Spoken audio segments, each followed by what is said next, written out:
yesterday we got this all mocked up, everything tacked in place on these, I don't know what you want to call them, rear frame supports, and they're going to be an airbag mount, whatever you want to call them. Anyway, we got all the stainless steel tubing mocked up with it.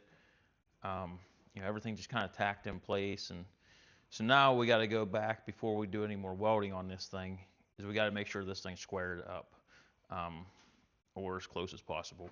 It's not a critical point on this thing, it's nothing for suspension geometry or anything like that. So it's not super critical, but we still need to get it squared up, halfway close. So anyway, I'll show you how I'm going to do that. So as we are welding, tack welding on all of these, there's a bunch of them down through, a whole ton of TIG welding I've got to do on this, which is going to take forever. If you TIG weld, it's beautiful welds, but dang, it takes a long time. And there's guys out there a whole heck of a lot better at it than I am, but it looks nice when it's done. So anyway, we have got to get this thing held in place, so when we start welding, we're not drawing all over the place. These things will draw like crazy. Actually, yesterday, just tack welding this thing, I drew it out of position, but that's why we only tack weld, because then we can pull it back into position, get it where we want it, and then finish welding this thing. So I'll show you what I got going on. So down here, I've kind of pinched these two together, so we know those are square, parallel across there, and these are also. This, when we squeeze this down, it's going to make sure those two are in line. Now, I still have to check and make sure both of them are in the same amount, because yeah, we did the bends the same, but that doesn't matter. Especially on pipe, it seems like that when you do a bend on pipe, the spring back, because it's not a real consistent thickness, wall thickness, so the spring back on some different pieces will actually spring back more when you're done bending it than others. So sometimes you gotta push things around and move it around to get it to where you want it. So even though we did the same degree of bend on each one of these, the spring back was different. So they're not all exactly the same degree, but they're close. So we got to make sure we push that all into place so they're both equal. Same thing up here. I want these. I can square this one up, but then that one might not be square with this one, and we want to keep them, all of them, square all the way across. So same thing with that. I just put two pieces of decently heavy tubing across them, clamped it all down so it draws it right where I need it to be. Next, what I'm going to do is I'm going to make sure that the depth this way and this way is the same on both of these. Then I'm going to take a piece of tubing and we're going to get the same size, across here and here as it would be across here and here up on the front. So that will keep this bottom side the same as the top side. And I may even cut a piece and just run between here, a couple different places just for temporary. Even if we don't weld it in, we just notch it and then put a clamp on it or something, because we don't want them things drawing in or out or front and back and up and down. And so you're trying to keep this, planted everywhere. We don't have a jig for it. If we sat on the table with it and had a jig, okay, that would be different. But I'm not going to sit down and build a jig for this thing so I can weld it up. So this is the best way I see to do it, and we're not going to get any. I mean, we might get some draw out of it. It's welding, so we're just going to try to keep it to a bare minimum of draw and keep this thing squared up the whole time. So I'm going to get a couple tubes made up for them cross braces. I'm going to finish squaring everything up on this, and then I'm going to start throwing some more weld to it. And I'm just going to put enough weld on it that it won't move. And then I am going to take it off of the car or off the jig or whatever you want to call this. And I'll probably finish weld it on the table, but I need to get enough weld on this thing that when we finish weld it, it doesn't draw. It needs to be clamped down, all that good stuff. So eventually it will go to the table and be finished welded here. So I don't know. That's where we're at. I'm going to get back on this thing, and I've been pretty busy. This thing's really been. I've been racking my brain on this one. There's a lot of stuff that goes into a little area on this car, and wow, it's been really rough trying to fit everything in. Like I said, we still got to do watch link and stuff in this, and we still got to do our bags, and it's there's a lot going on in this car. So in a very confined space. So, but I like my cool suspension. I like it to be different. I like it to be a little bit wild. Um, I could have probably easily done something, you know, a little bit more cheesy and simple, but who wants that? I mean, we build hot rods because we like something different. We want something cool. You want to roll into a car show and see the same thing that you have? Not me. You know, when somebody pops this trunk, you know, they're going to wonder what I was thinking, you know, and how'd you come up with that? You know, did you draw that out first? No, we don't draw nothing out. We just come up with it in our head and put it together. So, you know, this is how you do it. You know, you're going to make mistakes. You know, you're going to do stuff and have to do it over because, like I said, I can't draw stuff out. It doesn't work for me. I have to do it as I go. And when you do that, you're going to have mistakes, and you got to be ready for it. It's all part of building hot rods. So nobody's perfect. I don't care what they show you on TV. Nobody's perfect. They all make mistakes, and you know, they just don't show all their mistakes. But you know, I'm just human, so I'm out here in my garage building hot rods, and mistakes are going to come with it. So don't get discouraged if you make a mistake and you have to do stuff twice. I hate doing stuff twice, but it happens all the time. No big deal. I'm going to get back on this thing, try to get something done today. You know, I feel like the progress on this thing has been kind of slow. You know, usually I would have a rear suspension and stuff done in a couple days, but this one here has been real challenging. So right now I think we're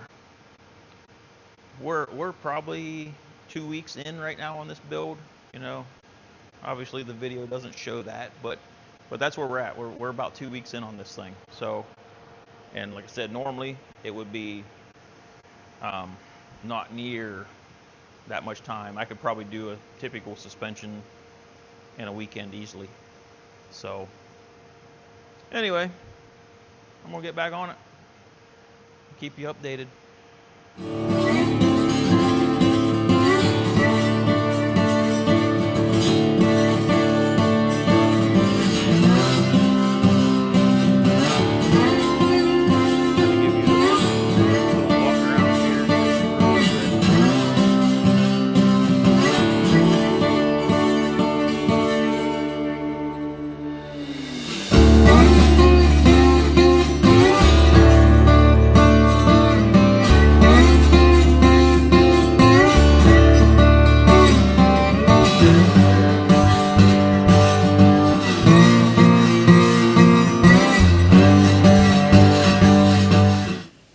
Check this out. So, been working on this watch link.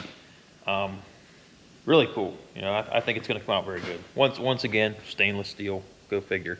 So when we open this trunk, it's going to be full of stainless. You know, it's not something you see often, so why not? Like I said, it's stainless steel pipe. It's not tubing. Tubing's so expensive, but stainless steel pipe you can get fairly cheap at a big you know, a big metal supplier place. Don't try to buy it at a small shop, or some of this online stuff is way too expensive. So find yourself a big metal supplier. If you got a couple buddies want to go in and get metal, that's another thing.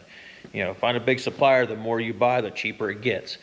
So a place we deal with local, me and my brother go in and we both order our steel at the same time. And man, what a difference, you know, huge difference in price with the more we buy, because a lot of times I have ordered a few things and they send me a quote on it, then I add a bunch more, and the price on the stuff that they've already quoted me drops down a lot. So if you got a couple buddies that are doing the same stuff, order your steel together. You're going to get a better deal.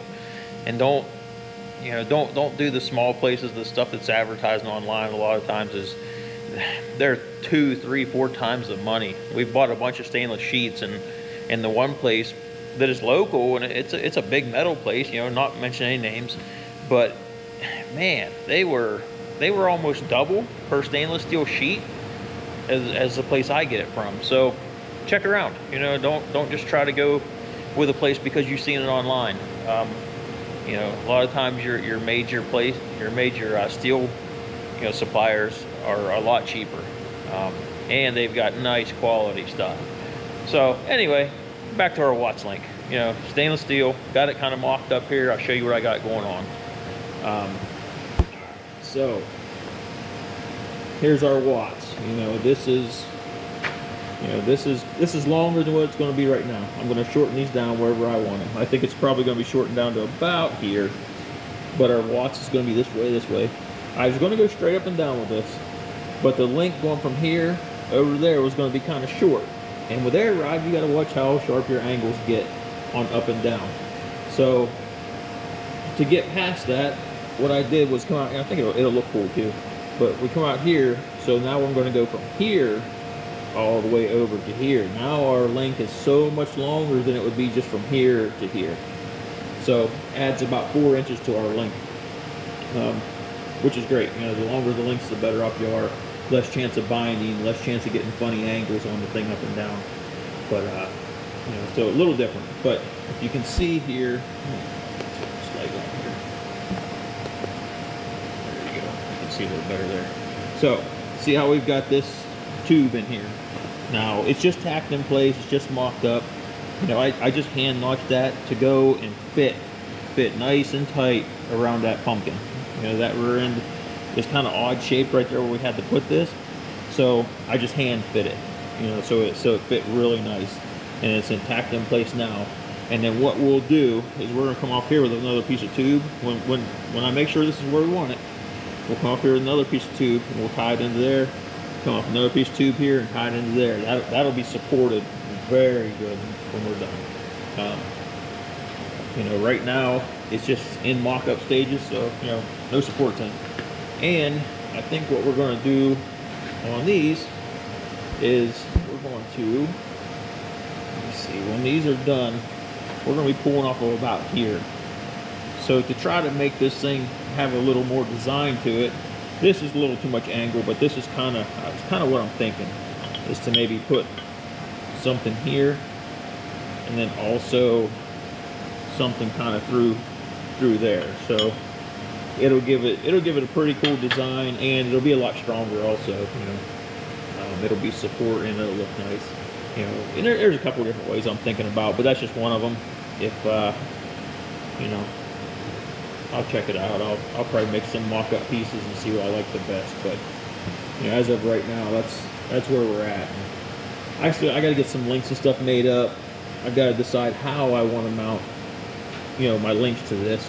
I thought about cutting this off and then doing a slug, you know, this way. It's just a random piece, but we would, you know, notch down on top of this tube. Of course, it's going to be short, but it'd be notched into there, and then we would screw our Heim joints right into that. I have a threaded bungs that can go in there.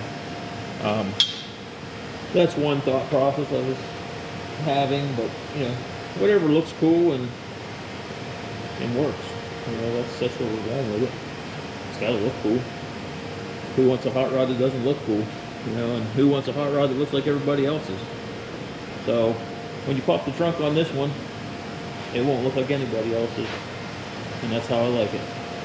So maybe I overcomplicate things. You know, that's all right. Whatever you want to do. If I want to overcomplicate my car, then I'll overcomplicate my car, which, you know, I'm pretty bad about doing that, but at the end of the day, it comes out and I'm happy with it, and that's really all that matters. You know, if everybody else hates it, that's okay too, because I like it. You know, too many people try to build what everybody else likes. Build what you want. Build what suits you. You know, if everybody else doesn't like it, then who cares? You know, we're not building to satisfy them. You know, I've had multiple people want me to build cars for them, and you know, and I will. You know, I build cars to sell for people, or to sell to people, and you know, but at the end of the day, I won't build you a car unless I think it's going to be cool. It's just how it is. You know, I have to be. I have to be into it. You know, I have to feel the car while I'm building it. You know, I can't build something I'm not passionate about. And you know, so if I think, oh, when you get it done, it's not going to be a cool car, then I don't want to build it. You know, I'll send you down the road. You know, I don't, you know, I'm not trying to be rude, but you know, my name's going to be on it. I want it to be a cool car. I kind of want it to be my style and how we build it. But you know, with that being said, there's, you know, I enjoy a lot of different versions of cars and styles of cars. You know, it's not just what I build for myself. What I build for myself is what I really want. Now, I don't have to build this same setup for a customer. If a customer just wants a cool Model A coupe, you know what I mean, and not air ride, and not all this fancy stuff in it, not all this fancy stainless and stuff in it, that's fine. I'm good with that, because it's still, at the end of the day, it's a cool car. And if I'm building a cool car, I'm happy with it. It doesn't have to fit my style exactly. But if you come here and you want me to build something and I'm looking at this thing going, you know, this ain't even going to be cool, I probably won't do it. So, you know, build what you like. You know, we're passionate about this stuff for a reason. You don't want to build something you don't enjoy. So, you know, somebody wants you to build them a car, build them a car as long as you like it. At the end of the day, you gotta love doing it. And if you start building stuff that you don't like or aren't passionate about, then it'll be way too much of a job than it is having fun and enjoying it. So it's my advice for the day. Anyway, my boy's about ready to go home. He said that it's after 5 o'clock and I'm hungry. So anyway, I'm going to get started on these link bars. See what we got. You know, it may not work on them too long tonight, but we're getting there.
Welded up, not fully welded, you know, just pretty good. I mean, more than tacks, but you know, it's welded pretty good around there. So now I'm going to let this thing cool down basically to room temperature before I unclamp anything. And once I do that, I don't know if I'll put it on the bench right now and fully weld it, because there's some other stuff we have to do yet. So I may just do the other stuff, and then eventually we'll unbolt this, because like I said, we're going to bolt it to the frame, and then we'll take it to the bench and finish welding it up. But right now I'm going to get started on the Watts link, figure out where I want to do it, and then I want to do some bracing. So we're going to do some bracing across these two. Between these here and between those up there, there's going to be some kind of bracing. You know, but we gotta get the Watts link in there first and see what we have room to do, because I'd like to put something kind of cool in there, you know, maybe something that flows real well or something. So that's going to be next. We'll get the Watts link done, then we'll figure out where we want to do our bracing. And after the Watts link and the bracing's done, we got to get back on them airbags, figure those out, which I think they're going to fit in there nicely now. Probably we're going to drop a mount right off of here down to the bags, but you know, the bags need to be pretty low, so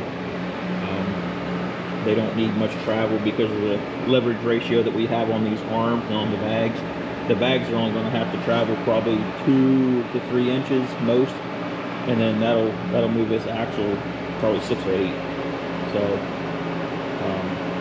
but first things first, we got to get the Watts link in so we can run this axle up and down and make sure we got clearance on everything, and you know, that way we'll know where to put the bags, where to locate them and stuff. And then we can figure our ride height, and then we can locate our bags, you know, about where we want at ride height. and then see what they do all the way up, see what they do all the way down. If we got to change stuff, then we will.